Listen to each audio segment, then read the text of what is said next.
Welcome back to Hiking with Kathleen. Today's episode is part 3 of our 3-part series at Pinery Provincial Park. So we've been camping here for about 3 weeks' time, and I'll tell you, this episode, I didn't know if I could fit everything into it. So this one is where we have gone paddling along the Ausable Channel 3 times. One of those times was with a former colleague of mine who used to work here with me at the Pinery as a naturalist years ago. So that's part of it. Shannon and I went for a bike ride all around the provincial park. So there's a bike trail that goes through the woods and up in day use. We'll show you that. She and I went out on a hike on the Bittersweet Trail. So this is full of wildlife. This is full of different activities we've done. And if you wait until the end, you're going to have a chance to see a wrap-up. Those things that we really enjoyed during our 3-week stay. Stay tuned.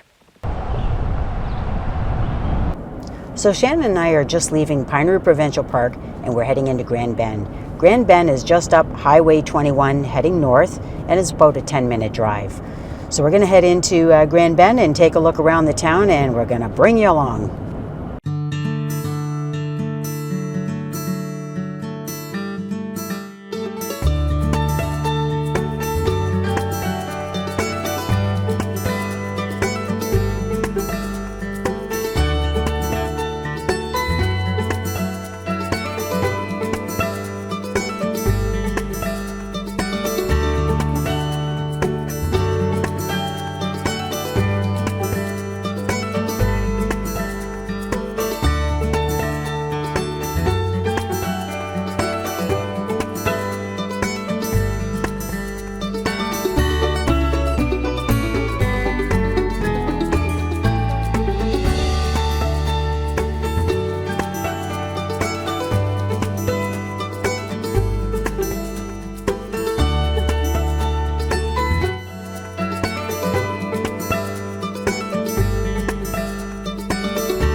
Okay, so we're just going to pull in to check out this art gallery that we've been to one other time. So it's called the Sunset Art Gallery, and wouldn't you know, we tried to go to this coffee shop that we were at when we first arrived on the scene in this area, called the Highway Girls. Anyway, they're closed today. It's a Thursday. I don't know. I guess, yeah, when you own a shop, I guess you can close anytime you want. But there is one right next door to the art gallery called the Cottage Cafe. So we're going to have a chance to check that out after we go to the art gallery.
So I just wanted to give you a bit of a rundown of today. So today, I spent a little bit of time out here filming near our campsite, but then Shannon and I went into Grand Bend. So we did a little tour of Grand Bend, stopped at the art gallery that's in town, and had a coffee, or a tea in her case, and then we just did a little driving around in the area, and then we came back to the site.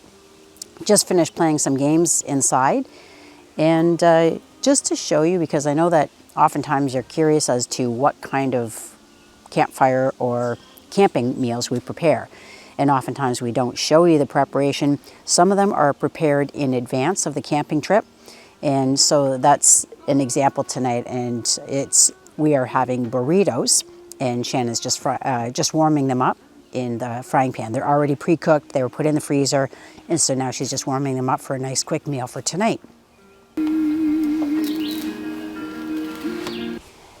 So just to give you a little bit of a rundown of what we have done in these last couple of days. So I was hiking yesterday, so that was great. Had an opportunity to go along the Ausable, and so that worked out very well. But in the afternoon, the temperature was about 30 degrees Celsius. Crazy warm. And we had Rod and Maria over, the friends that we went hiking with on the Carolinian Trail. So we had them over so we could have a card game and some beverages in the afternoon, and it was really warm out here. But it's okay, we were able to manage staying cool. Today we've had a pretty light day. Shannon and I went into Grand Bend. We did a little tour of the town and stopped in at the art gallery, had a coffee in my case, a tea in her case. And so now what we're going to do is we're going to show you a little bit about the kind of dinner that we have prepared for this evening. Or that Shannon prepared, really, to be more honest and realistic about it. She made us some burritos, and so they were frozen, made at home, and we brought them here, and so she's just warming them up right now in the electric frying pan. And so that's a great treat, so we have that to look forward to.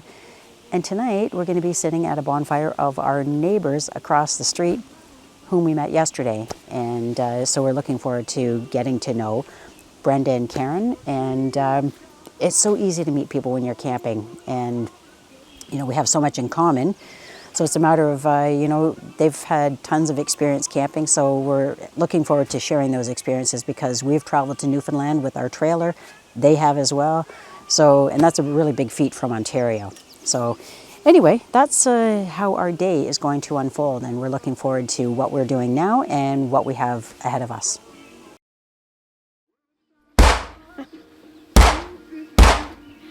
This one's mine. This one's yours. Not crispy enough.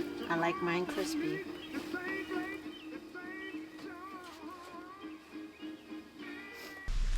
So Shannon and I are getting ready to jump on our bikes, and we're going to go for a ride around Pinery Provincial Park. So they've got that wonderful Savanna Trail, which goes through the woods. There's times when it brings you out onto the road in the day use area, and we're going to explore and see what the park looks like at this time of year.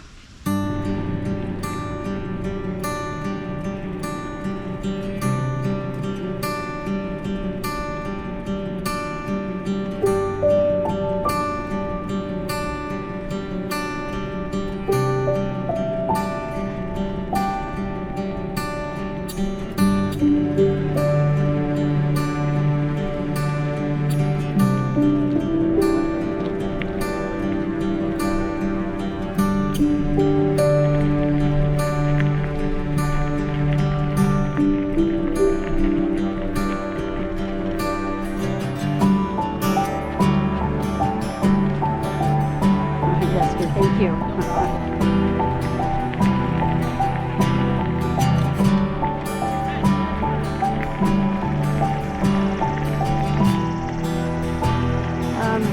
I guess we'll go this way.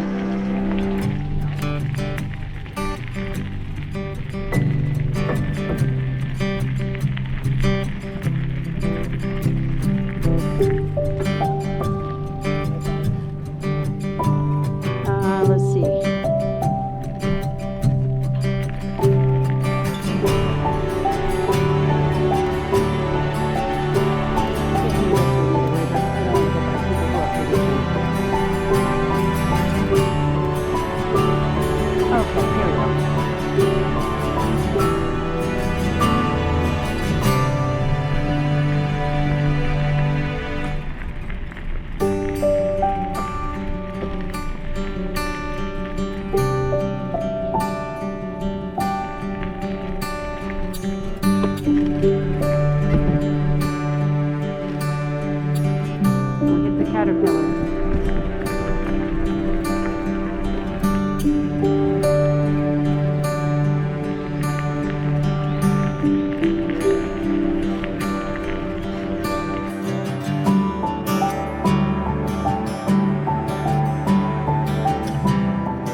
Stop.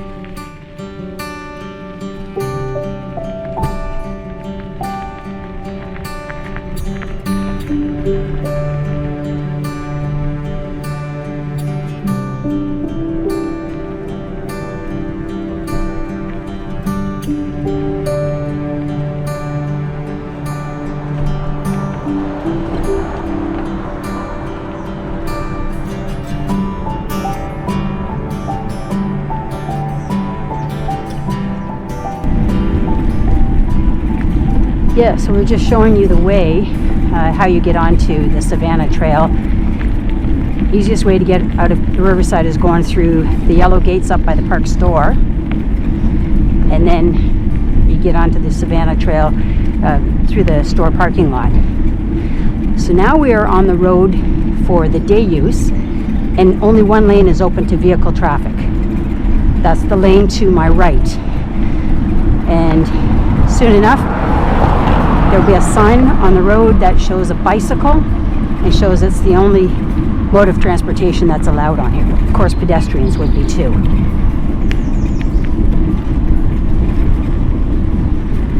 But it's nice because you're up close to the river.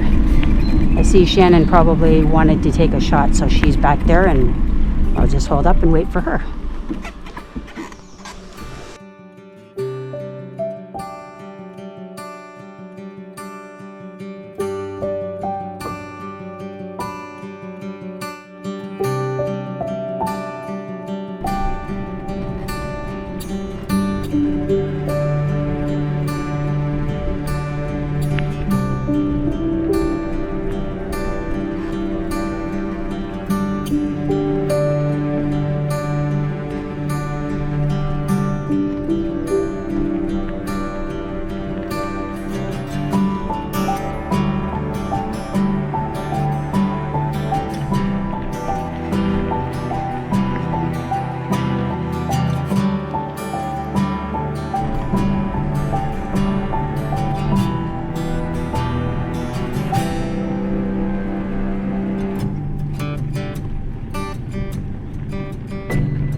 So the nice thing is this is a lesser traveled area of the park. It cuts the vehicle traffic in half because they can only use one lane. So we are now approaching the North Bridge. And Shannon's going to take a few photo ops and we'll go on and have a look up there. And tomorrow we're probably going to come back this way and hike one of the trails that's near the North Bridge. And there's some picnic tables around here. So we'll be able to find a spot where we can have a bite to eat, whether before or after the hike. Yeah, so that's what we're going to do. So this is very popular today. There's lots of people that are traveling up here by bicycle, but also by vehicle. So this is where I was a few nights ago, where I had a chance to see a painted turtle who was laying her eggs. And it's nice to see that that nest is well protected. So this is the North Bridge facing south.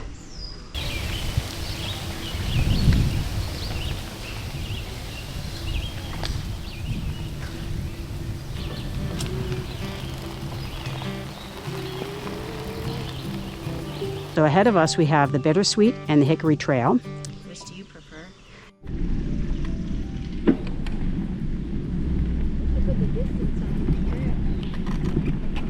Yeah, they do. Okay. So that's why I want to just have a quick look.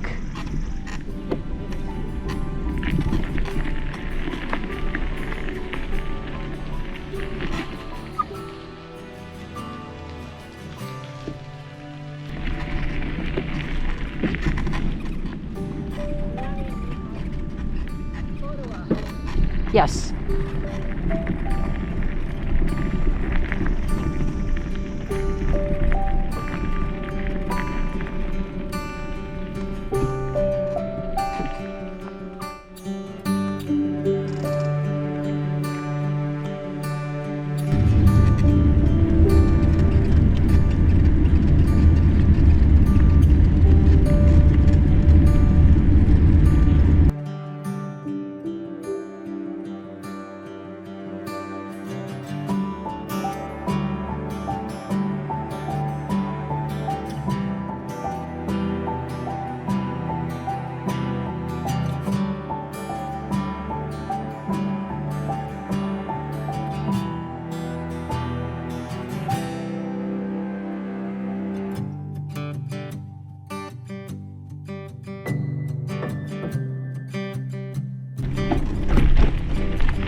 This used to be called Picnic Area 3.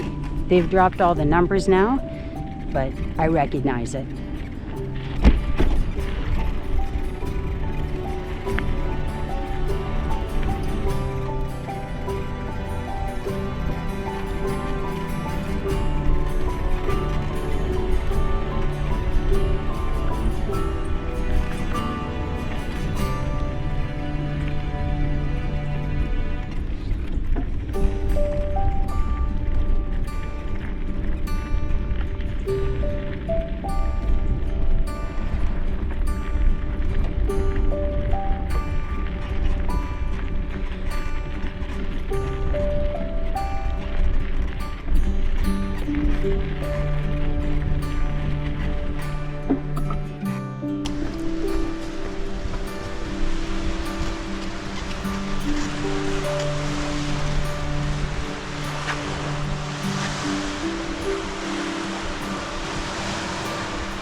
So Shannon and I are up here at the visitor center, and we're just cooling down before we grace everybody with our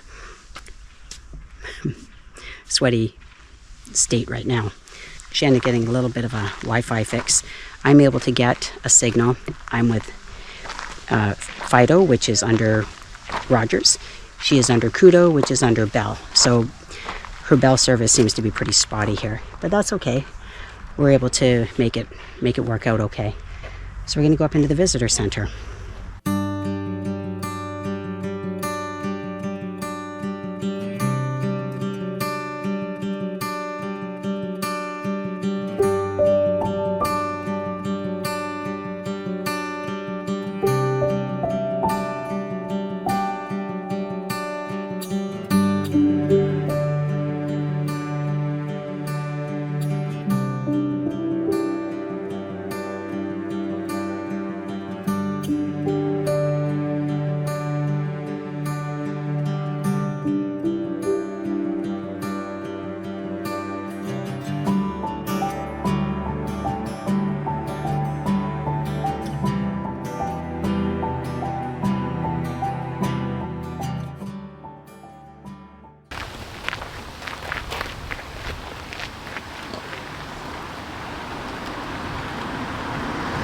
Okay, so Shannon and I have decided we're going to go on the Bittersweet. So the Bittersweet and the Hickory Trail are across the street from one another, but they both have a viewing platform that helps you to have a look at the Ausable as you're hiking along the way. So we're going to start off on this trail.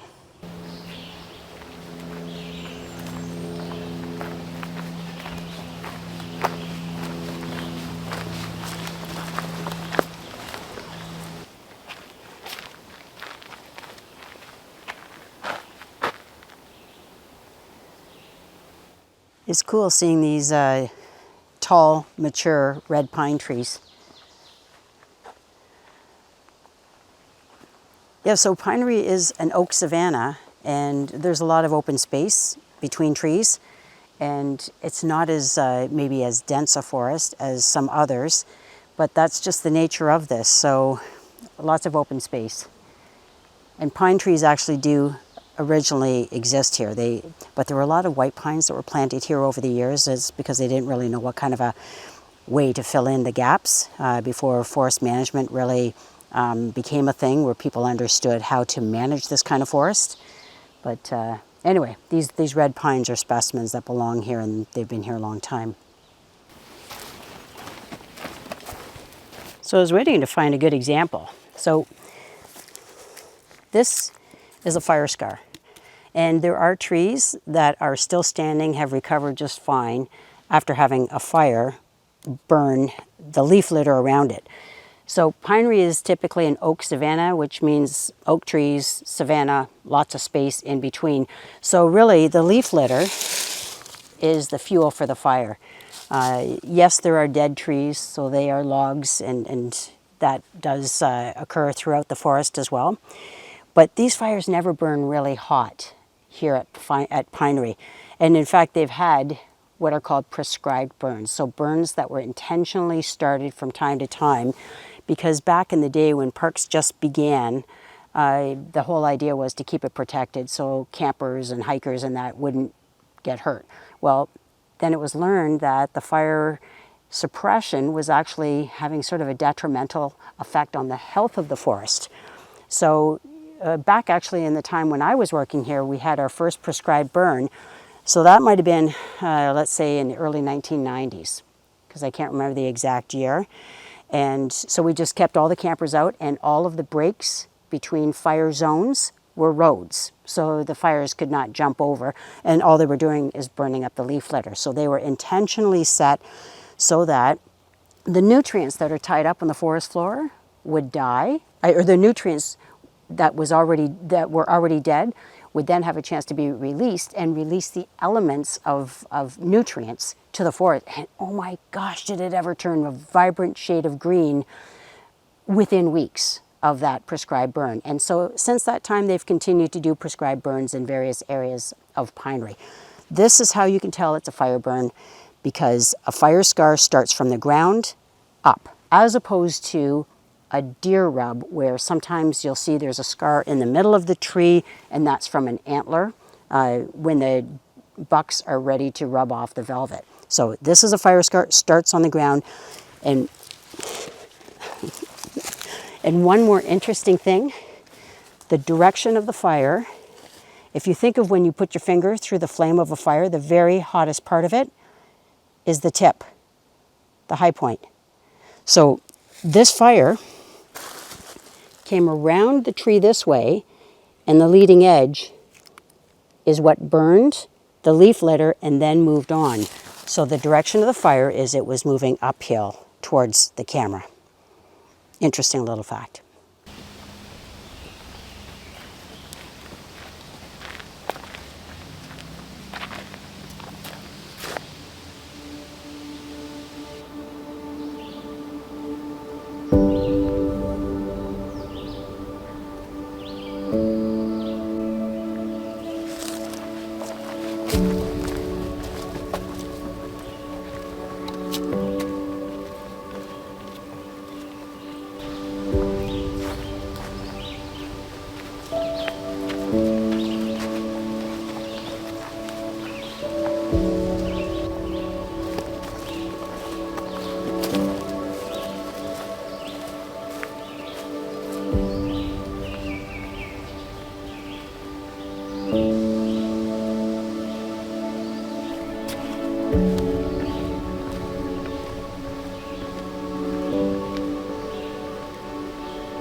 Shannon just discovered this Bladdernut tree. So these are carriages, these little bladders with seeds in them, and they do oftentimes grow near the water.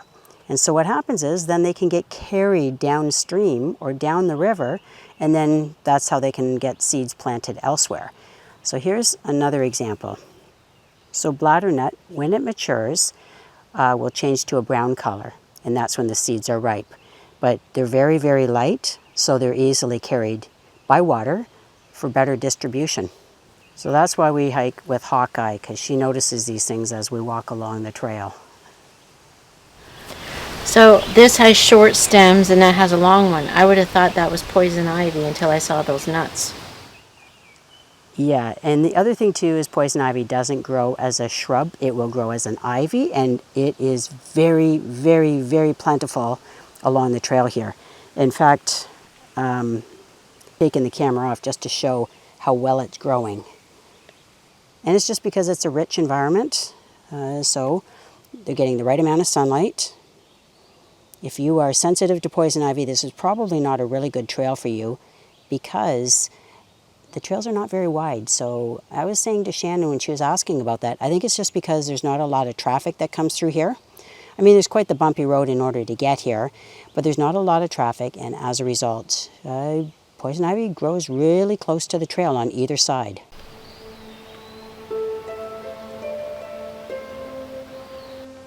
So in a previous video about the pinery, I'd mentioned that poison ivy does grow as an ivy. This is an excellent, excellent example. This is all poison ivy, all of this. So you just have to be aware before you lean against anything that you know it's not poison ivy, because it could very well be Virginia creeper, it could be grapevine, but poison ivy is also in the running for being a vine.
So that was rather fascinating to see all of those swallowtail butterflies, and they're basically gathered on mud. So I don't know if they were drinking from the fluid. I thought, well, maybe there is, I don't know, animal dung or something like that, something that would make it interesting. But no, I didn't see anything, but that whole cluster of butterflies descended on that with their little proboscis to drink up whatever liquid was attractive to them. But anyway, so they've got a nice viewing platform here. We are just a little bit north of the North Bridge. The North Bridge is not too far away, where people are out there and they're fishing and just, you know, enjoying the beautiful view here. And Shannon, you seem to be pretty intrigued with the irises. Oh yeah, they're gorgeous. It's obviously just the right environment for that and for the poison ivy. I saw a few of the trees that had the ivy growing right up. And poison ivy is extremely common in the park. The ivy portion or the ivy version of it is not as common. But anyway, I thought that was pretty neat to see that too. So, yeah. Haven't been on this trail for probably 25 years. And so it's kind of a really nice flashback. All I knew is that both Bittersweet and Hickory trails had an overlook to the Ausable. So for me, I didn't really mind either one. Shannon suggested, why don't we go on the longer of the two? So this one, the Bittersweet, is 1.2 kilometers in length. The Hickory is 0.9 kilometers. I actually thought that the water would be deeper if we stuck to north of the bridge. But there's areas here that are very shallow, or at least appear that way because there's a lot of those emergent plants that are reaching toward, they're not necessarily emergent yet, but the plants that are growing in the silt that are reaching towards the surface of the water. And then of course you have lots of lily pads here too. So yeah, anyway, this has been a neat journey today.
Good morning. Again, this is my favorite time of day, absolute favorite, where I'm out here by myself. So I'm at the Burley Bridge. Sunrise is underway. I've even had to take the UV filters off the lens so that you can see me because it's still semi-dark for the lens. So this is the time of day when you can get wildlife most undisturbed. So on the other side of Burley Bridge, I just saw a couple of juvenile great blue herons settling in. I'll have a look over there. I wanted them to get settled before I frighten them so that they get kind of used to me being around here.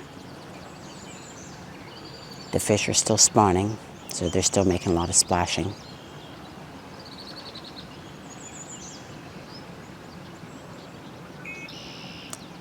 I left the site at about 4:45, and now it's just a couple of minutes after 6 a.m. The best time ever to be out on the trail.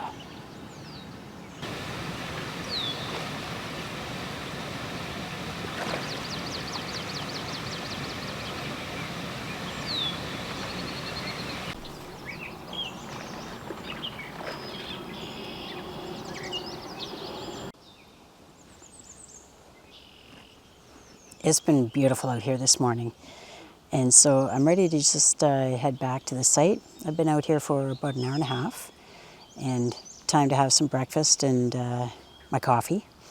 And I just made plans while I was out here to go for a paddle with a friend tomorrow. So we're going to launch from our campsite and paddle our way around through the Ausable, and I'm really looking forward to it. So I had a chance to see some neat things this morning. A squirrel that was just lining a nest, probably a female looking to maybe have her brood of babies. Saw a few great blue herons. Did not film, but saw a green heron flying overhead. They seem to be really timid, so when they see me or any sort of activity, they keep on flying overhead to an area of the Ausable that's a little quieter. Yeah, there's still a lot of activity ongoing right now here along the Ausable and in particular around the Burley Bridge. In fact, I did see a deer again this morning. Didn't get very good footage because she saw me. She was traveling alone and she just skipped right across and into the dense brush on the other side. Had a chance to see, but not film, a raccoon. So just along this main road, it just came out of the forest ready to cross the road, saw me, did one of those, and ran back into the forest. So those are not one of the campground raccoons. I guess we're far enough away that it actually forages for raccoon menu items, which is good. Okay, well, I'll pack it in for now and I'll get out again later.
So just wrapped up our morning, and this morning I had arranged to go for a paddle down the Ausable Channel with a former colleague of mine who worked at Pinery Provincial Park as well. So his name is Brian Lazenby. He came over here. We met up at about 6:30 this morning, and he brought his canoe. I have our canoe, and we went down the channel. I wanted to bring him down to the Burley Bridge and just sort of expose him to some of the places that I've had a chance to make certain sightings. He lives in this area of Pinery, so he comes through here a lot, but he doesn't have a chance to come to the site and experience the Ausable the way that a camper would. So we had a really great experience, just sort of paddling at our own pace. He brought his camera gear, and we just took our time making our way.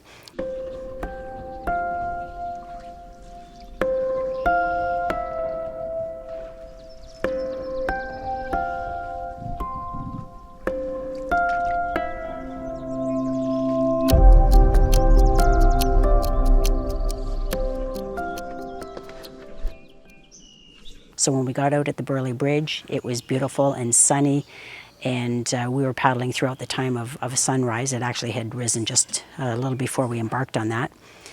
And then we docked there's a new platform that's at the Burley Bridge. So we got out there, and I wanted to show him the other side. So the south side, the south side of Burley Bridge. And that's where I've had a chance to see, things like great blue herons, muskrats, just other kinds of things, and deer.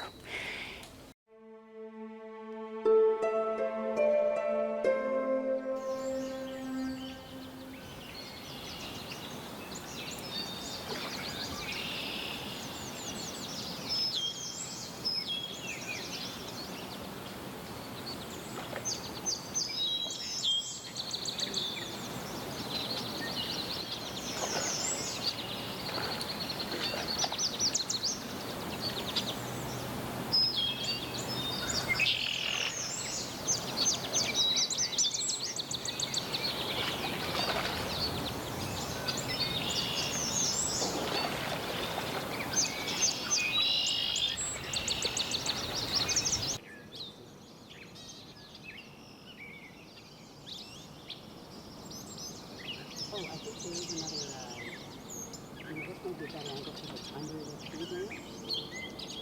Can you see the outline of it is on the other shore around the bank? Great blue heron. So it's the river curve, and it's just posing.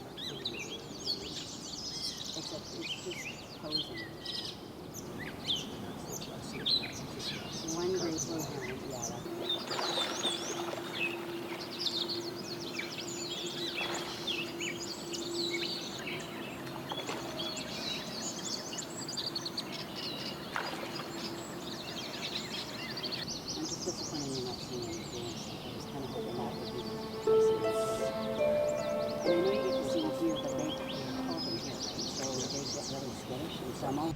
So Brian and I have been out here paddling for, I guess, a little over an hour. And we were fortunate enough to see beaver. I actually saw two as they were heading into the water. They used to be right here at the Burley Bridge.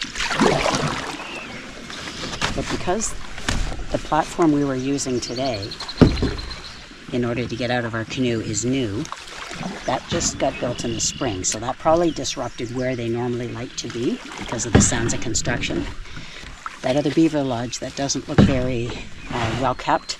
So anyway, that's their new residence. It's not terribly far from here. I'm assuming it's the same pair, but I was thrilled to be able to see one. Did not get to film it for you, but at least now I know where it is. Anyway, Brian and I used to work for visitor services, and it's been really fun being able to exchange different sightings with each other because he spends a lot of time here in the park. He lives in the vicinity.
didn't get to see as much today, and part of that was, you know, maybe you can't depend on animals showing up just because you have a camera ready. We passed a couple of beavers though. Oh my God. I've been looking this whole time to be able to film a beaver. Anyway, so now I know where they're living, but didn't have a chance to film it because I was putting my binoculars up to my eyes just to confirm that that's what it was, and then slapped the tail against the water, went down under the water, so lost that opportunity. I saw two, Brian got to see one, but anyway, at least now I know where they are, and it's just a matter of having to being able to see them at that right time of day. So we finished up our paddle. The reason we finished it a little bit prematurely is because there was rumblings like there was going to be a storm. And we know that today was under a bit of a weather advisory with lots of rain. So we thought if we go earlier, it's not going to get as hot until later. So we came back, and the rumbling didn't materialize into any storm action, but you never want to be on the water when there's thunder and lightning, because then you become the tallest thing around and a potential lightning strike target. So then we just visited back here in our gazebo, and that was really nice to be able to sort of debrief that way, and then Shannon came out and joined us too. So this was a really great morning, and I'm so glad that Brian and I got to spend that kind of time together. So Shannon and I are just entering our last couple of days here at Pinery, and we're going to go for a paddle. We expect to be on again, off again rain, so we'll plan around that. We just came from a really great breakfast at the Lake Hound, which is in Grand Bend. So anyway, we're going to work off our breakfast right now while we're paddling along the Ausable Channel. Go check out the beaver's nest.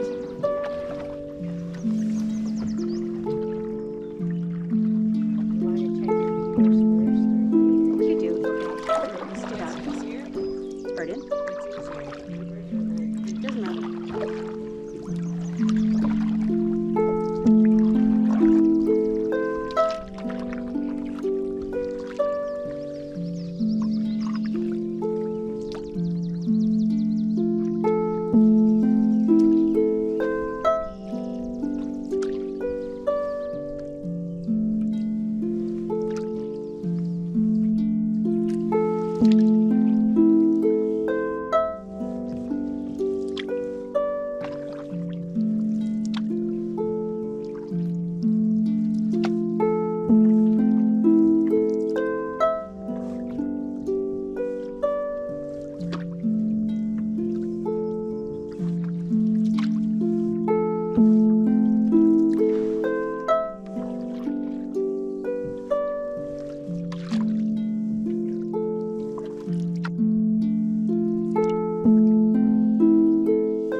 ducklings up at 1 o'clock, and they were running on the lily pads.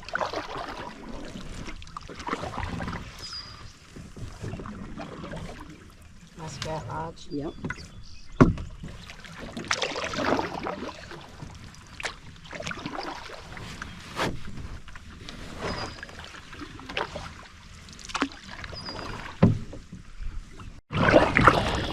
Oh, there's an eastern kingbird. I'm going to just get that too.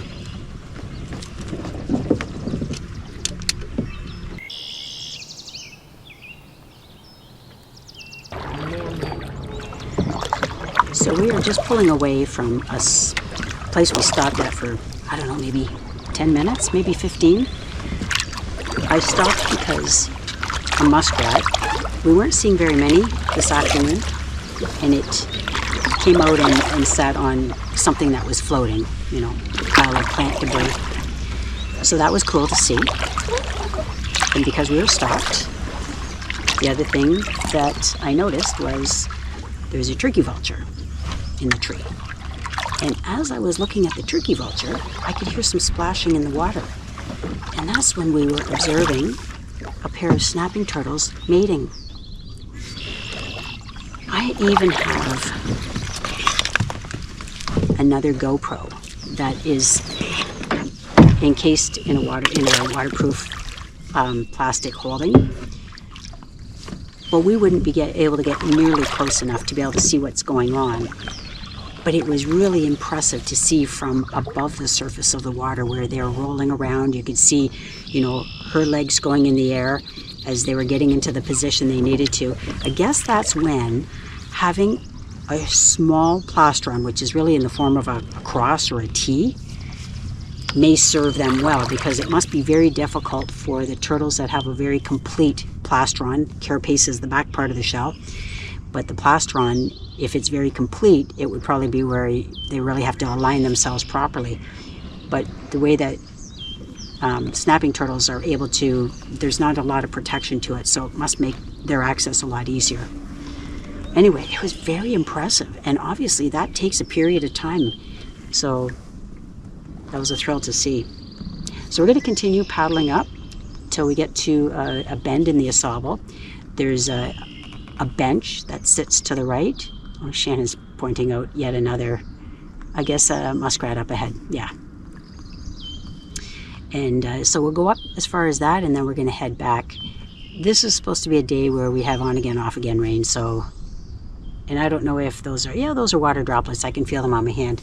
So I think we're probably going to cut this short and start heading back. Thanks for joining us on this paddle, which will be our last one for the season, for our time here at the Pinery.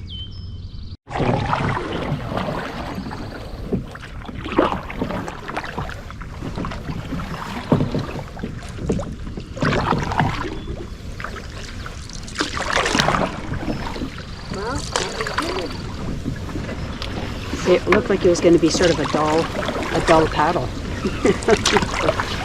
That's only because maybe we expected or hoped we'd see the beavers. That wasn't meant to happen.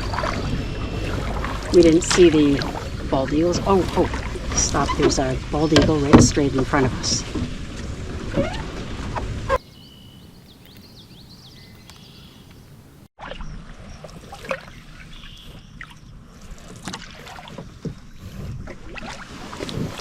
We're not seeing any great blue herons around this time. So what happened with the weather is the rain droplets stopped very soon after they started. I checked things out on my cell phone and found that there wasn't really a weather pattern for us to worry about. So we went back and we had a look at the turtles, and we saw they were still engaged. So we're just sort of paddling back in the direction of our campsite and just seeing. We were fascinated with all the interesting things we had a chance to see on this afternoon paddle.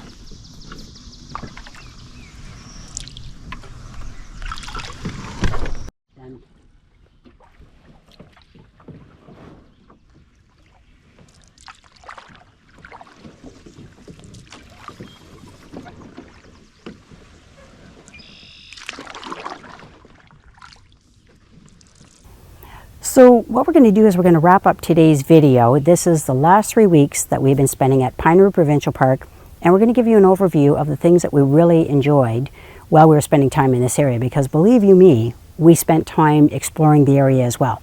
So I'm going to turn it over to Shannon and ask her what her highlights were first.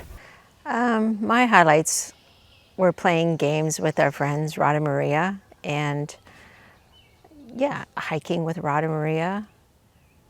The Carolinian Trail. The Carolinian Trail. Obviously, paddling. Paddling is one of my favorite things to do. I love paddling.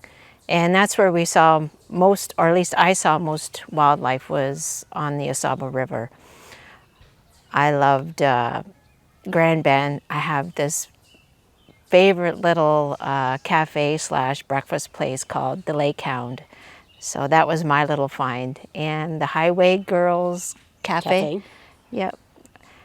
Just to name a few things. And we saw a really awesome play at the Huron County Playhouse in Grand Bend.